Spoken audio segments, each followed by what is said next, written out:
Assalamualaikum warahmatullahi wabarakatuh. Waalaikumsalam warahmatullahi wabarakatuh. Selamat pagi semuanya. Pagi. Bagaimana kabarnya pagi hari ini? Pagi. Baik, sebelum kita memulai pelajaran pada pagi hari ini, alangkah baiknya jika kita mengawali aktivitas kita dengan doa. Untuk itu saya minta kesediaan ketua kelas untuk memimpin doa. Sebelum belajar, marilah kita berdoa sesuai agama dan kepercayaan masing-masing. Berdoa dimulai.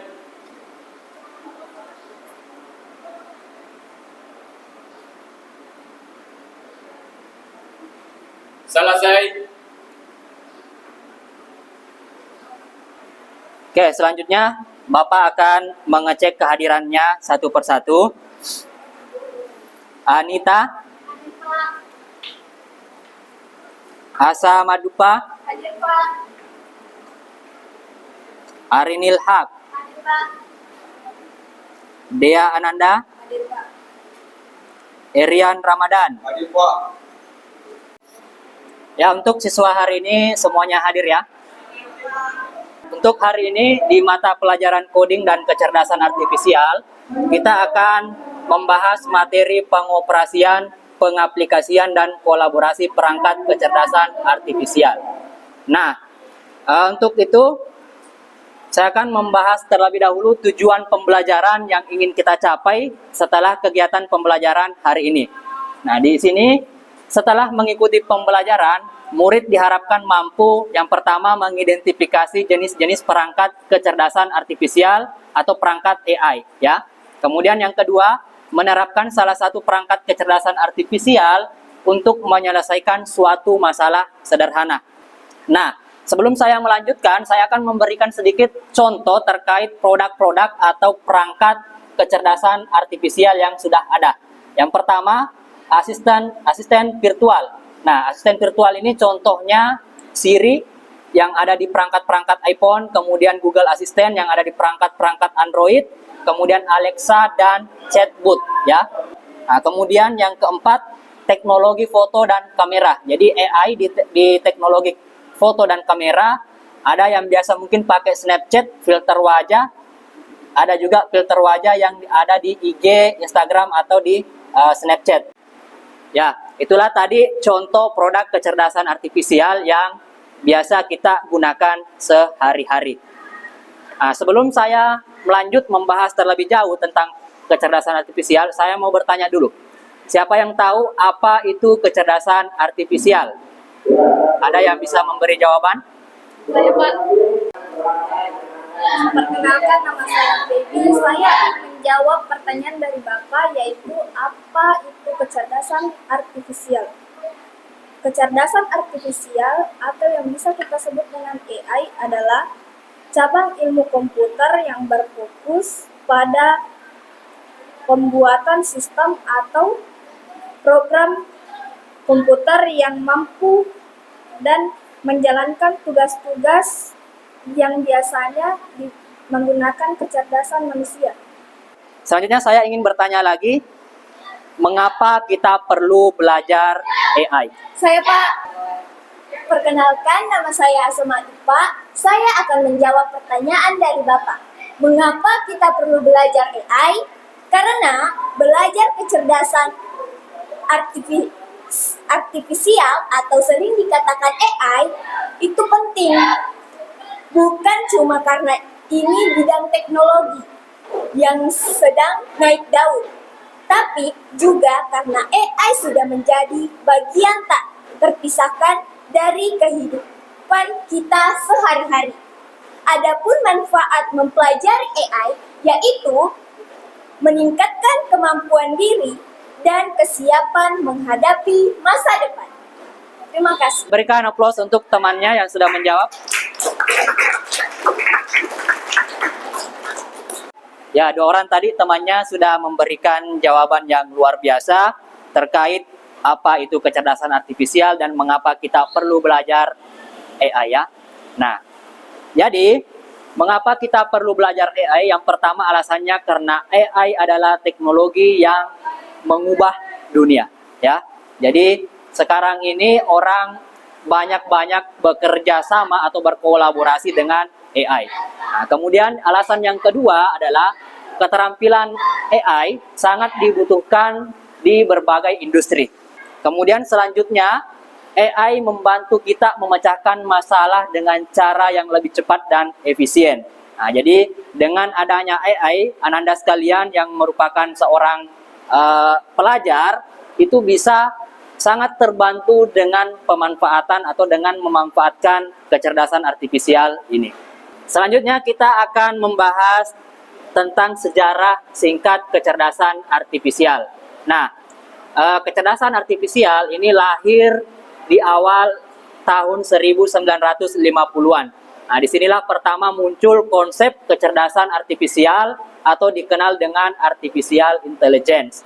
Nah, kemudian pada tahun 1980-an muncullah yang namanya expert system atau lebih dikenal dengan sistem pakar. Oke, selanjutnya jenis-jenis kecerdasan artifisial. Nah, jadi kecerdasan artifisial dibagi menjadi 3 jenis. Yang pertama, narrow AI atau AI lemah.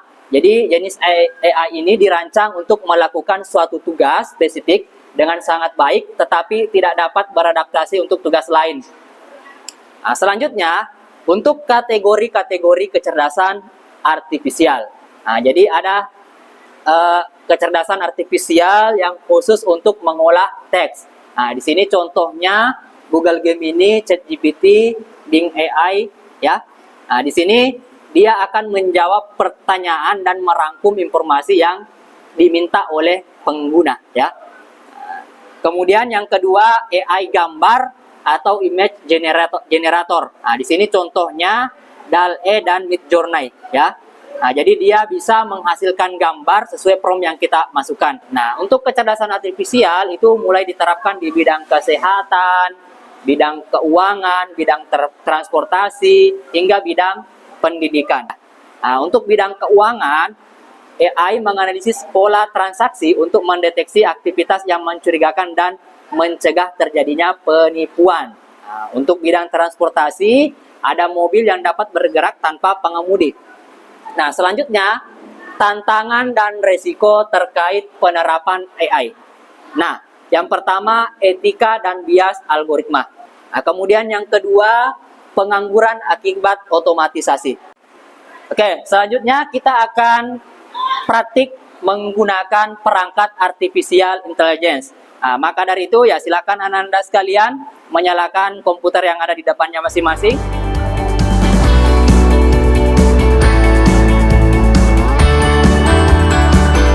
Jadi saya minta Ananda sekalian untuk membuka Google Chrome, ya. Buka browser, mau Google Chrome, bisa juga menggunakan Microsoft Edge. Nah, kita akan mencoba langsung 3 perangkat AI, ya. Nah, yang pertama, coba Ananda buka ChatGPT dulu, ya. Ananda sekalian silakan buka ChatGPT di Google Chrome-nya.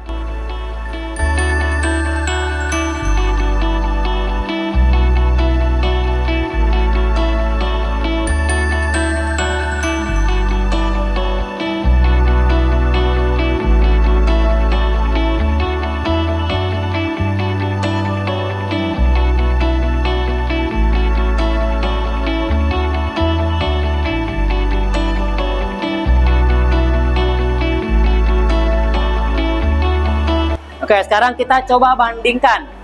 Nah, sekarang Ananda buka lagi tab baru di Google Chrome-nya. Buka tab baru, sekarang buka Gemini.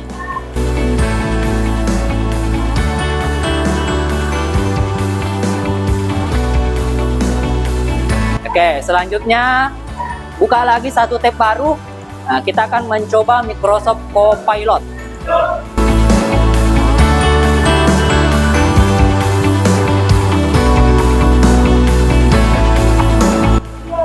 Oke, sudah mencoba 3 perangkat AI, ya.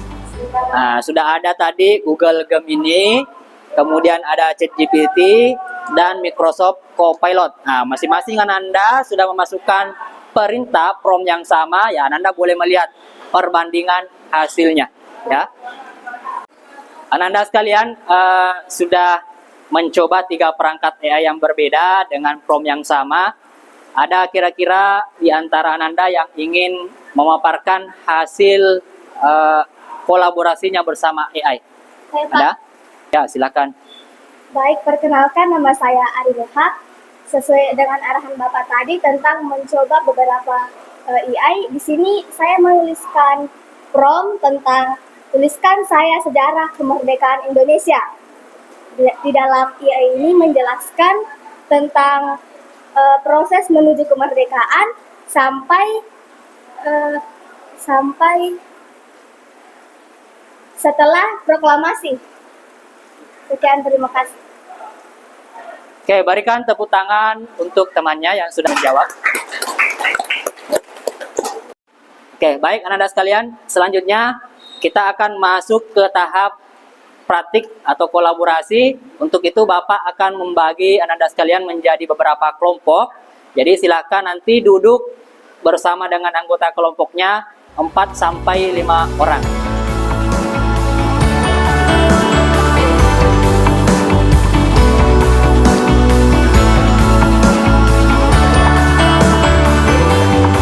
Oke, baik Ananda sekalian, semua sudah duduk dengan anggota kelompoknya masing-masing. Untuk itu Bapak akan membagikan LKPD. Dan untuk LKPD ini nanti bisa diakses melalui link bit.ly LKPD_KKA_225. Ya, silakan dibuka di komputernya masing-masing. Sambil Bapak akan bagikan LKPD ke masing-masing kelompok.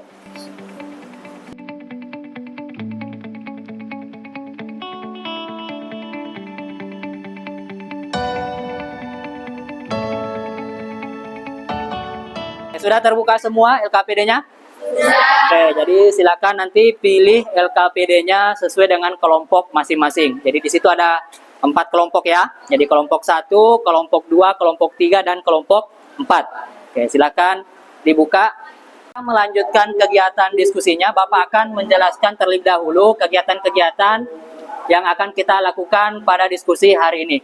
Nah, pada kegiatan pertama, itu adalah eksplorasi dan identifikasi perangkat AI. Nah, selanjutnya, untuk kegiatan 2 itu adalah aplikasi kolaboratif. Nah, di sini tantangannya adalah buatlah sebuah teks deskripsi tentang keunikan SMKN 1 Sidendeng Rapang dalam 50 kata, dan teks tersebut harus mencakup keunggulan sekolah di bidang teknologi dan pendidikan vokasi. Jadi itu 3 aktivitas, 3 kegiatan yang akan kita lakukan dalam diskusi hari ini. Nah, baik Ananda, silakan melakukan diskusi, mengerjakan LK-nya bersama dengan teman-teman kelompoknya.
Baik, Ananda sekalian, waktu untuk berdiskusi sudah selesai. Ya, sekarang waktunya Ananda sekalian untuk mempresentasikan hasil diskusi dari masing-masing kelompok. Nah, untuk itu mungkin saya persilahkan kelompok yang ingin diskusi terlebih dahulu, siapa? Ya, silakan kelompok 1. Baik, Assalamualaikum warahmatullahi wabarakatuh. Waalaikumsalam warahmatullahi wabarakatuh. Perkenalkan, nama saya Ari Hak, perwakilan dari kelompok 1. Di sini kami akan mempresentasikan hasil dari LKPD yang kami kerjakan. Nah, di bagian pertama di kegiatan 1, ada pertanyaan, yaitu berdasarkan pengamatan Anda, sebutkan 2 perangkat kecerdasan artifisial yang Anda gunakan dan jelaskan fungsi utamanya masing-masing. Di sini kelompok kami menggunakan ChatGPT dan GitHub Copilot. Dan yang kedua, menurut Anda, apa perbedaan mendasar antara kedua perangkat tersebut dalam hal jenis output yang dihasilkan? GitHub Copilot dan ChatGPT sama-sama berbasis AI, tapi fungsinya yang berbeda. Copilot dirancang untuk menghasilkan kode secara otomatis di lingkungan pemrograman. Ia membaca konteks teknis yang menyarankan potongan kode yang bisa digunakan. Sementara itu, ChatGPT fokus pada bahasa alami, menghasilkan teks naratif, penjelasan, dan percakapan. Ia membantu manusia berpikir, belajar, dan berkomunikasi.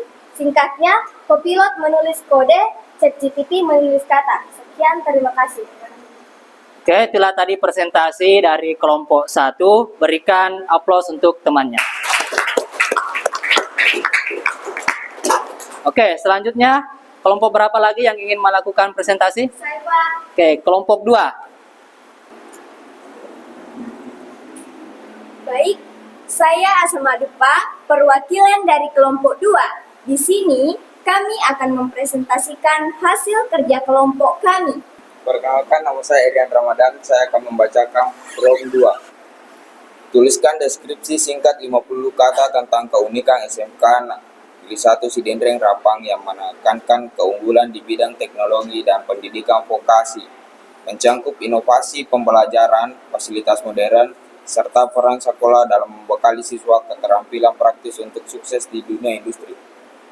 Perkenalkan, nama saya Baby. Saya akan membacakan hasil dari AI Prompt 2. SMK 1 Sidendreng Rapang menonjol dengan inovasi pembelajaran teknologi dan fasilitas modern lengkap. Pendidikan vokasi berfokus pada keterampilan praktis yang siap pakai, membekali siswa menjadi tenaga kerja profesional, kreatif, dan adaptif. Sekolah ini berperan penting dalam mencetak lulusan unggul yang siap sukses di dunia industri. Berikan aplaus untuk kelompok 2. Baik, dengan berakhirnya presentasi dari kelompok 3, maka kegiatan presentasi kita untuk hari ini sudah selesai. Untuk selanjutnya Bapak meminta Ananda sekalian untuk kembali ke tempatnya masing-masing dan merapikan kembali kursi yang sudah digunakan.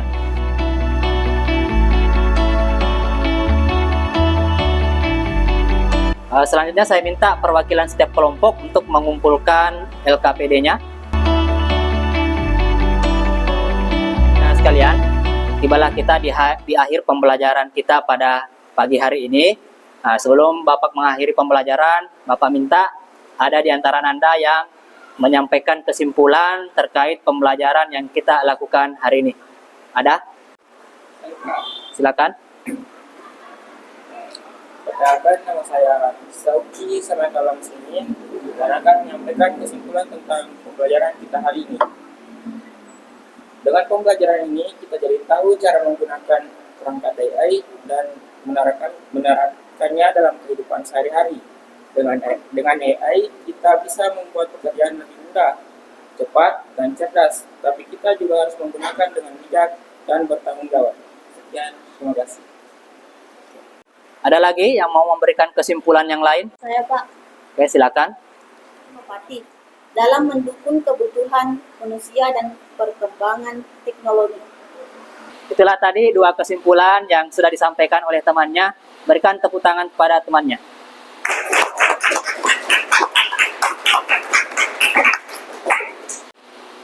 Baik, Ananda sekalian, terkait masa depan kecerdasan artifisial, karena di era sekarang ini teknologi berkembang begitu pesat, jadi AI ini akan dimanfaatkan oleh berbagai bidang, berbagai sektor dalam kehidupan kita sehari-hari. Nah, kemudian akan ada peningkatan kolaborasi antara manusia dan mesin. Jadi di masa yang akan datang, kita akan hidup berdampingan dan berkolaborasi dengan mesin. Nah, kemudian yang ketiga, AI akan lebih personal dan adaptif. itu adalah 3 masa depan dari kecerdasan artifisial. Untuk hari ini materi kita sudah selesai. Pertemuan selanjutnya kita akan belajar mengeksplorasi lebih jauh terkait fungsi-fungsi perangkat kecerdasan artifisial. Nah, untuk itu sebelum Ananda sekalian meninggalkan ruangan, saya mohon untuk mematikan komputer masing-masing dan merapikan tempat duduk nanti dan membawa keluar semua sampah-sampah yang ada di sekitarnya. Cukup sekian pertemuan kita hari ini. Terima kasih atas perhatiannya. Kurang lebihnya mohon dimaafkan. Wassalamualaikum warahmatullahi wabarakatuh.